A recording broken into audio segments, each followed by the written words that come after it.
सबसे दुख भरी कहानी। दुख और पीड़ा का अनुभव हर व्यक्ति के जीवन का एक महत्वपूर्ण हिस्सा होता है।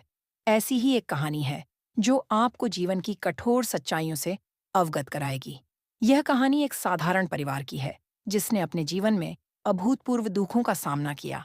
एक कहानी की शुरुआत। राम प्रसाद और सुमित्रा का परिवार एक छोटे से गांव में रहता था। राम प्रसाद एक किसान थे और उनकी पत्नी सुमित्रा एक गृहिणी। उनके 3 बच्चे थे, 2 बेटे राकेश और सुरेश और एक बेटी गीता। यह परिवार गरीबी में भी खुशहाल था और एक दूसरे का सहारा बनकर जीवन व्यतीत कर रहा था। 2 संकट की शुरुआत। साल 2010 में इस परिवार पर पहला संकट आया जब राम प्रसाद की फसलें सूखे की वजह से बर्बाद हो गईं। गांव में पानी की भारी कमी हो गई और राम प्रसाद पर कर्ज चढ़ने लगा। उन्होंने कई बार कोशिश की, लेकिन हर बार उनकी फसलें असफल हो जातीं। गांव के दूसरे किसान भी सूखे से प्रभावित थे, लेकिन राम प्रसाद पर इसका असर सबसे ज्यादा पड़ा क्योंकि उन्होंने कर्ज लेकर बीज और खाद खरीदी थी। 3 आर्थिक स्थिति का पतन। कर्ज के बोझ तले दबे रामप्रसाद ने अपने खेत गिरवी रख दिए। परिवार में आर्थिक संकट गहरा गया। बच्चों की पढ़ाई छूटने लगी और परिवार के लिए 2 वक्त की रोटी जुटाना भी मुश्किल हो गया। इस कठिन समय में भी रामप्रसाद और सुमित्रा ने हिम्मत नहीं हारी। वे अपने बच्चों को अच्छी शिक्षा देना चाहते थे ताकि उनका भविष्य सुरक्षित हो सके।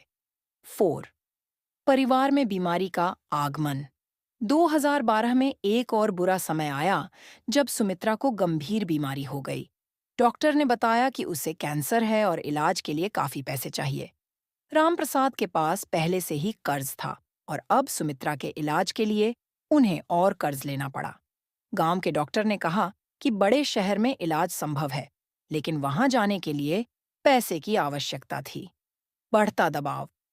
सुमित्रा की बीमारी और आर्थिक तंगी के बीच रामप्रसाद मानसिक रूप से भी टूटने लगे। हर दिन उनके ऊपर कर्जदाताओं का दबाव बढ़ता जा रहा था। राकेश और सुरेश भी नौकरी की तलाश में शहर गए, लेकिन उन्हें कोई काम नहीं मिला।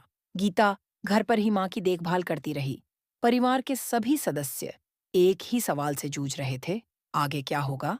सुमित्रा की मृत्यु कुछ महीनों के संघर्ष के बाद 2013 में सुमित्रा का देहांत हो गया। इस घटना ने पूरे परिवार को हिलाकर रख दिया। रामप्रसाद पर गहरा मानसिक आघात हुआ। सुमित्रा की मृत्यु के बाद वह पूरी तरह से टूट गए और उन्होंने अपनी सारी उम्मीदें खो दीं। इस समय उनके बच्चे ही उनका एकमात्र सहारा थे, लेकिन बच्चों पर भी भारी जिम्मेदारी थी।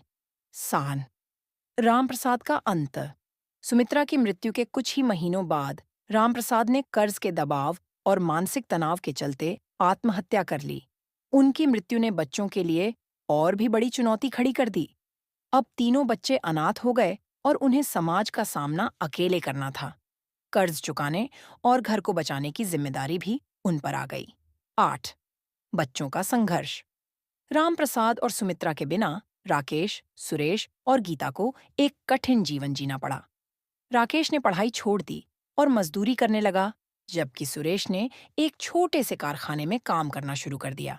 गीता, जो अब सिर्फ 14 साल की थी, को घर की जिम्मेदारियां संभालनी पड़ीं। इस मुश्किल समय में भी बच्चों ने हार नहीं मानी। 9 समाज की उदासीनता। गांव के लोगों ने परिवार की मदद करने की बजाय उन्हें तिरस्कार और उपेक्षा दी। लोग उनके पिता की आत्महत्या को परिवार की असफलता मानते थे। बच्चों को समाज से कोई सहारा नहीं मिला और वे अपने संघर्षों के साथ अकेले रह गए। 10 आखिरी मोड़। यह कहानी दुखदाई और हृदय विदारक है। एक समय था जब यह परिवार अपने जीवन में खुशहाल था, लेकिन कुछ ही वर्षों में उनकी दुनिया पूरी तरह से बदल गई। जीवन में आने वाली कठिनाइयों और चुनौतियों ने इस परिवार को बिखेर दिया। रामप्रसाद और सुमित्रा की मृत्यु ने बच्चों के भविष्य को अंधकारमय बना दिया। निष्कर्ष, यह कहानी हमें यह सिखाती है कि जीवन में संघर्ष और दुख अनिवार्य हैं। कभी-कभी परिस्थितियां इतनी कठोर हो जाती हैं कि व्यक्ति खुद को पूरी तरह असहाय महसूस करता है। लेकिन इस कहानी के बच्चे हमें यह भी सिखाते हैं कि कठिनाइयों के बावजूद उम्मीद और संघर्ष का रास्ता नहीं छोड़ना चाहिए।